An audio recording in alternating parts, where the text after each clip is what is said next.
हमने अभी जीभ के आधार पर स्वरों को पढ़ा था। अब आप देखते हैं होठों के आधार पर स्वरों का वर्गीकरण। ठीक है, तो होठों के आधार पर दो प्रकार के स्वर होते हैं। तो बीच में कैमरा ऑफ हो गया था किसी की कॉल आने की वजह से। तो होठों के आधार पर स्वर जो है वो दो प्रकार के होते हैं, वृत्तमुखी और अवृत्तमुखी। वृत्तमुखी जिनके उच्चारण में होठ गोल होते हैं और अवृत्तमुखी जिनके उच्चारण में होठ गोल नहीं होते। ये आप यहाँ से याद रखेंगे। ठीक है, तो आप देख सकते हैं ऊ ओ औ इनको उच्चारण करते समय, बोलते समय जो है होठ गोल होते हैं। ठीक है, और जिनमें होठ गोल नहीं होंगे वो अवृत्तमुखी होंगे। ठीक है, अब हम बात करते हैं आगे। हम जैसे हमने अभी बात की स्वरों का वर्गीकरण में, तो मात्रा उच्चारण के आधार पर पढ़ा, जीभ के आधार पर पढ़ा। अब हम पढ़ रहे हैं होठों के आधार पर। अब इससे के बाद जो है मेन है मुख द्वार खुलने के आधार पर। यहां से आप बात ध्यान रखेंगे, मुख खुलने के आधार पर। ठीक है, आप यहां से याद रखेंगे। अगर हम बात करें मुख खुलने के आधार पर, देखो सब आसान है जितने मैंने अभी तक आपको बताए हैं, लेकिन ये जो मुख द्वार खुलने के आधार पर है ये थोड़ा सा हार्ड है। तो यहां से देख लेना, मतलब कंपैरिजन करना आपको कौन किस में आ रहा है। ठीक है, तो मुख द्वार खुलने के आधार पर जो है स्वर जो है वो चार प्रकार के होते हैं। कितने प्रकार के होते हैं? चार प्रकार के। नंबर एक पर आएगा विवृत, विवृत स्वर। ठीक है, अब सुनना ध्यान से, ये मैं डायरेक्ट बता रहा हूं आपको, आप लिख सकते हैं, परिभाषा लिख सकते हैं, परिभाषा में साथ साथ आपको इनकी बता रहा हूं। अगर हम बात करें विवृत स्वरों की, तो विवृत स्वर वो होते हैं जिनको उच्चारण करते समय मुख पूरा खुला होता है। ये आप यहां से याद रखेंगे, विवृत स्वर वो है जिसका उच्चारण करते समय मुख पूरा खुला होता है। तो इनमें आ जाएगा आ, बड़ा आ। ठीक है, तो जिनका उच्चारण करते समय मुख पूरा खुला होता है उनको हम कहते हैं कौन से स्वर? विवृत स्वर। ठीक है, आगे बढ़ते हैं। दूसरे नंबर पर आते हैं अर्ध विवृत। यहां से आप याद रखेंगे अर्ध विवृत स्वर। ठीक है, अर्ध विवृत स्वर वो है जिनके उच्चारण में मुख आधा खुला रहता है। देखो, विवृत वो जिनके उच्चारण में मुख पूरा खुला है, और अर्ध विवृत वो जिनके उच्चारण में मुख आधा खुला रहता है। तो कौन कौन से आएंगे इसमें? ध्यान से सुनना। अ, ए, ओ, अ, ए और औ, ये इसके अंतर्गत आएंगे। ठीक है, तो जिनका उच्चारण करते समय मुख आधा खुला रहता है तो वो कहलाते हैं हमारे अर्ध विवृत स्वर। ठीक है, अब आगे बढ़ते हैं। अब तीसरे नंबर पर आते हैं संवृत स्वर। कौन से? संवृत, संवृत स्वर। ठीक है, अब ध्यान से सुनना।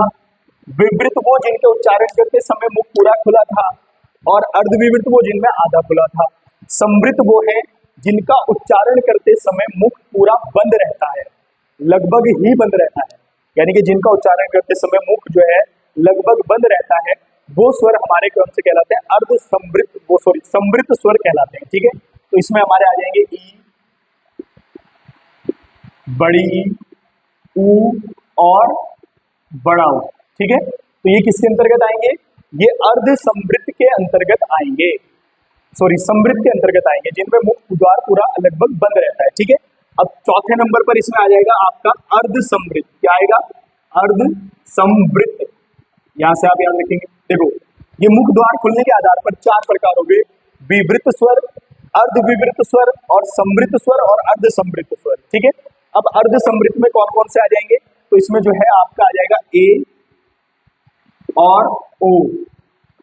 ठीक है, अब ये क्या है? यानी कि जिनके उच्चारण में मुख आधा बंद रहता है, यानी कि देखो इसमें संवृत में पूरा बंद रहता है और इनमें आधा बंद रहता है, विवृत में पूरा खुला है और अर्ध विवृत में आधा खुला है। ठीक है, तो ये आप थोड़ा सा याद रखेंगे कि किसके अंतर्गत कौन कौन से आ रहे हैं। ठीक है, आगे बढ़ते हैं। अगला महत्वपूर्ण है, ठीक है, और ये पेपर में भी आता है। अगले वाले की बात करेंगे। अगला हम बात करेंगे, देखो नाक और मुंह से हवा निकलने के आधार पर। ठीक है, ध्यान से बात को सुनना, आप पूरा लिख सकते हैं, मैं शॉर्ट में लिख रहा हूं। नाक और मुख से हवा निकलने के आधार पर। ठीक है, यहां से आप याद रखेंगे, नाक और मुख से हवा निकलने के आधार पर स्वर दो प्रकार के होते हैं। कितने प्रकार के होते हैं? दो प्रकार के होते हैं। सबसे पहले नंबर एक पर आएगा निर्नुनासिक, निर्नुनासिक स्वर।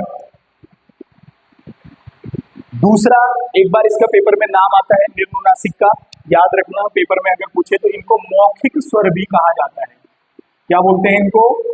मौखिक स्वर भी कहा जाता है। ठीक है, तो ध्यान से बात को सुनना। अब हमने कहा नाक और मुंह से हवा निकलने के आधार पर पहला प्रकार है निर्नुनासिक या मौखिक स्वर।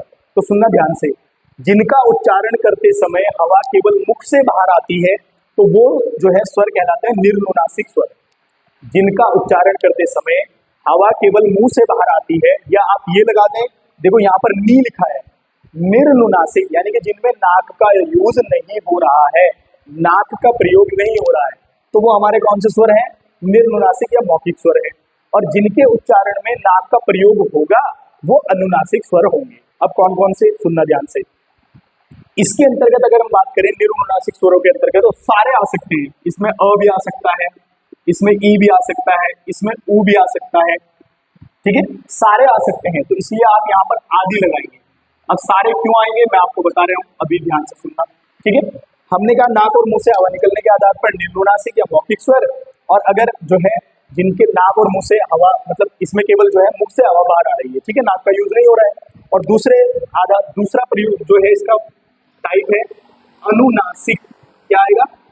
अनुनासिक स्वर। ठीक है, यहां से आप याद रखेंगे, तो ध्यान से बात को सुनना। नंबर 1 पर हमने कहा नाक और मुंह से हवा निकलने के आधार पर निर्नुनासिक स्वर या मौखिक स्वर, और दूसरे हैं अनुनासिक स्वर। अनुनासिक मतलब जिनके बोलने में नाक से भी हवा बाहर आएगी। तो आप सुनना ध्यान से, कौन कौन से हैं। अगर अ भी हो सकता है अगर इसके ऊपर चंद्र बिंदी हो, ठीक है, ई भी हो सकता है अगर इसके ऊपर चंद्र बिंदी हो, आ भी हो सकता है अगर इसके ऊपर चंद्र बिंदी हो। यानी कि इन सब में जो भी चंद्र बिंदी जिस पर होगी वहां पर इसमें क्या होगा? आदि कर दो। तो ये इनमें सब में जो है नाक का यूज होगा, इसलिए जो है ये स्वर जो है अनुनासिक स्वर कहलाएंगे। और कई बार वो अनुनासिक ना देकर मौखिक स्वर भी देता है कि निम्न में से कौन सा मौखिक स्वर है, तो आप यहां से लगा सकते हैं। ठीक है, अब यहां पर ध्यान रखना। अब ये तो बेसिक चीजें थी, स्वरों का वर्गीकरण था और पेपर में ये आता भी है। नंबर 1 पर हमने कहा मात्रा और उच्चारण के आधार पर ह्रस्व स्वर, दीर्घ स्वर, प्लुप्त स्वर। जीभ के आधार पर भी 3 प्रकार है, अग्र, मध्य और पश्चिम। ठीक है, उसके बाद होठों के आधार पर 2 है, वृत्तमुखी, अवृत्तमुखी। मुख खुलने के आधार पर 4 है, समृद्ध, अर्धसमृद्ध, विवृत, अर्धविवृत। और जो है आपका जीभ के आधार पर भी 3 है, और हवा, नाक और मुंह से हवा निकलने के आधार पर भी 3 प्रकार से हैं, 2 प्रकार से हैं, अनुनासिक और निर्नुनासिक। ठीक है, अब मैं आपको बताना चाहता हूं, अगर हम बात करें सघोष और अघोष की, और अगर आपसे ये पूछा जाए कि सभी स्वर या कौन कौन से स्वर अघोष होते हैं कि सघोष होते हैं, अभी भी इन दोनों में आप पढ़ेंगे, तो आप यहां से याद रखना जितने भी स्वर हैं, अगर हम बात करें यहां से आप याद रखेंगे सभी स्वर। ठीक है, तो यहां से आप याद रखेंगे कि सभी स्वर जो है वो सघोष होते हैं। क्या होते हैं? सघोष होते हैं। अगर प्राणत्व के आधार पर स्वरों की बात आएगी तो सभी स्वर जो है वो सघोष होते हैं। क्या होते हैं? सघोष होते हैं। और अगर हम बात करें घोषत्व के आधार पर सभी स्वर सघोष होते हैं, और अगर हम बात करें प्राणत्व के आधार पर तो सभी होते हैं अल्प प्राण। ये 2 है ना, अल्प प्राण और महाप्राण। अभी पढ़ेंगे आप व्यंजनों में कौन कौन से व्यंजन अल्प प्राण में आते हैं, कौन कौन से महाप्राण में आते हैं। तो आप यहाँ से याद रखेंगे, अगर घोषत्व की बात करें तो सभी स्वर सघोष हैं, और प्राणत्व की बात करें तो सभी जो है स्वर जो है वो क्या है? अल्प प्राण है। अब कुछ चीजें और आती हैं महत्वपूर्ण सी जो पेपर में पूछ ली जाती हैं। ठीक है, कई बार आप यहाँ से याद रखेंगे, कई बार आता है कि अर्ध स्वर कौन कौन से हैं? अर्ध स्वर, ठीक है, जो आधे स्वर है और आधे व्यंजन है। तो अर्ध स्वर कहीं पर भी आएगा तो याद रखेंगे आप य और ब, ये क्या है? ये अर्ध स्वर है। ठीक है, उसके बाद अनुस्वर की बात करें, अगर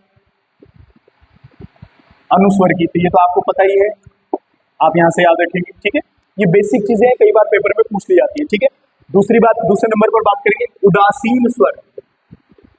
अगर आता है कहीं पर कि उदासीन जो है स्वर कौन सा है, तो आप यहां से याद रखेंगे अ को जो है वो उदासीन स्वर कहा जाता है। ठीक है, कई बार इस तरीके से आ सकता है। ठीक है, दूसरा, अगर हम बात करेंगे कोमल स्वर की, किसकी? कोमल स्वर की। ठीक है, तो छोटा अ और बड़ा आ ये जो है किसमें आते हैं, कोमल स्वर में आते हैं। ठीक है, अगर हम बात करें कठोर स्वर की, कठोर स्वर की, तो ई और ई ये कठोर स्वर में आते हैं। ठीक है, तो यहाँ ये थे स्वरों से कुछ प्रश्न जो पेपर में आते हैं या स्वरों का वर्गीकरण। तो इस तरीके से आप जो है स्वरों को याद कर सकते हैं। अभी वर्णमाला समाप्त नहीं हुई है, इसका अगला पार्ट हम जो है व्यंजनों से रिलेटेड लेकर आएंगे, जिसमें हम आपको जैसे आज हमने स्वरों का वर्गीकरण किया उसी आधार पर हम व्यंजनों का वर्गीकरण करेंगे। तो तब तक के लिए जुड़े रहिए हमारे साथ। धन्यवाद।